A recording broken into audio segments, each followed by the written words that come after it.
प्रार्थना में बहुत शक्ति होती है। कहते हैं कि अगर आपने सच्चे दिल से ईश्वर से प्रार्थना की है तो ईश्वर उसे जरूर सुनता है। आपके द्वारा की गई उस प्रार्थना को वो जरूर पूरी करता है। लेकिन यदि ईश्वर को आपने केवल अपनी मुसीबत के समय में याद किया है तो ये भी निश्चित है कि आपकी वो मुसीबत उसी तरह बनी रहेगी। एक औरत पूरी तरह से अपनी गरीबी से लाचार होकर किसी राशन की दुकान पर गई। वहां जाकर उसने दुकानदार के मालिक से बड़े ही नम्र स्वभाव में कहा कि मेरे पति बहुत बीमार हैं, वो अभी कुछ भी कर पाने की स्थिति में बिल्कुल भी नहीं है। मेरे 7 बच्चे हैं, उन्हें खाने के लिए कुछ खाने की जरूरत है। उस औरत की इतनी बातें सुनकर दुकानदार गुस्से में आ गया और कहा कि तुम यहां से चली जाओ, मैं तुम्हें कुछ भी नहीं देने वाला। उस गरीब औरत ने रिक्वेस्ट करते हुए कहा कि प्लीज आप मेरी स्थिति को समझने की कोशिश कीजिए, मेरे पास जैसे ही पैसे आ जाएंगे मैं आपको सारे पैसे चुका दूंगी। दुकानदार ने कहा कि मैं तुम्हें कोई सामान नहीं देने वाला जब तक कि तुम उसका पैसा मुझे नहीं देती। दूर खड़ा एक व्यक्ति उनकी ये सब बातें सुन रहा था। वो आगे बढ़ा और उसने दुकानदार से कहा कि इन्हें इनकी फैमिली के लिए जो कुछ भी चाहिए आप इन्हें दे दीजिए, मैं उनका पैसा आपको दे दूंगा। इस पर उस दुकानदार ने बहुत ही बेरुखे मन से कहा कि क्या तुम्हारे पास सामान की लिस्ट है?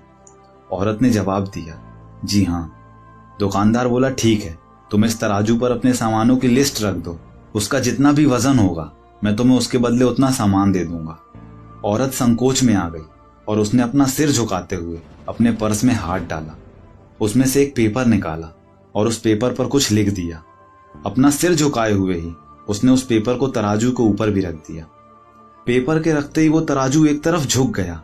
दुकानदार बहुत हैरानी में आ गया और उसने बहुत ही हैरानी के साथ उस दूसरे व्यक्ति की तरफ देखा और उस तराजू को घूर के देखने लगा। एक बार फिर उसने अपनी आंखें धीरे धीरे उस दूसरे व्यक्ति की तरफ घुमाई और कहा कि मुझे विश्वास ही नहीं हो रहा है, ये कैसे संभव है। इतने में वो व्यक्ति मुस्कुराने लगा।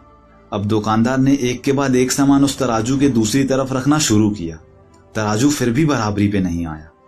उसने सामान रखना चालू रखा कि जब तक तराजू बराबरी पर नहीं आ जाता मैं उस पर सामान रखते ही जाऊंगा। लेकिन उस तराजू की थोड़ी सी भी हरकत ना देखते हुए उसने घृणापूर्वक पेपर की तरफ देखा, उसे उठाया और उसमें जो लिखा था उसे देख के वह दंग रह गया। वो कोई सामान की लिस्ट नहीं थी, बल्कि उसमें तो एक प्रार्थना लिखी थी कि हे ईश्वर, आप मेरी जरूरतों को बेहतर जानते हैं और ये सब अब मैं आपके ही हाथ में छोड़ती हूँ। ये पढ़ने के बाद दुकानदार एकदम स्तब्ध रह गया।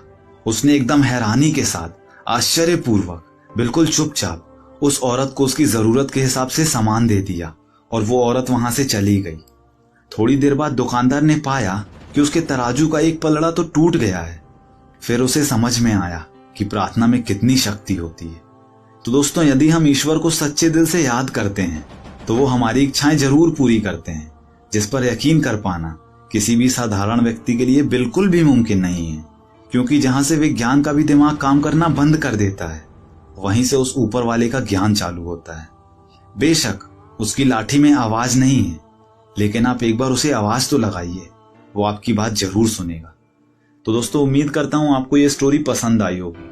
अगर ऐसा है तो वीडियो को लाइक कीजिए, अपने सभी दोस्तों के साथ और फैमिली मेंबर्स के साथ इस वीडियो को शेयर कीजिए और फ्यूचर में ऐसी और भी वीडियोस पाने के लिए आप इस चैनल को सब्सक्राइब कीजिए।